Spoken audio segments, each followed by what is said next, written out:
Hello everyone and welcome back. In today's video, I'm going to show you how to create dynamic charts in Google Sheets step by step. Dynamic charts automatically update when your data changes, making them perfect for dashboards and reports. So let's get started. First, open Google Sheets and open the spreadsheet that contains your data. Next, make sure your data is properly organized in columns with clear headers, such as dates, sales, or categories.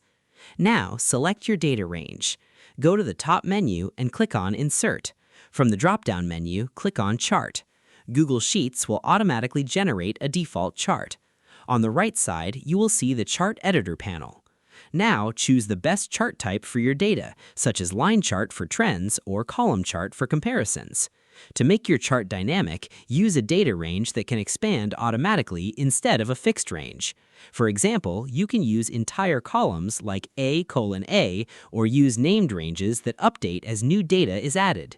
You can also use functions like filter or query to create dynamic data sources for your chart. Once your chart is set, any updates you make to your data will automatically reflect in the chart.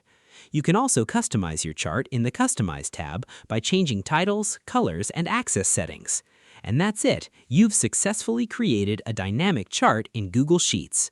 Thanks for watching this video. If you found this tutorial helpful, don't forget to like, subscribe, and turn on notifications for more Google Sheets tutorials and productivity tips. See you in the next video.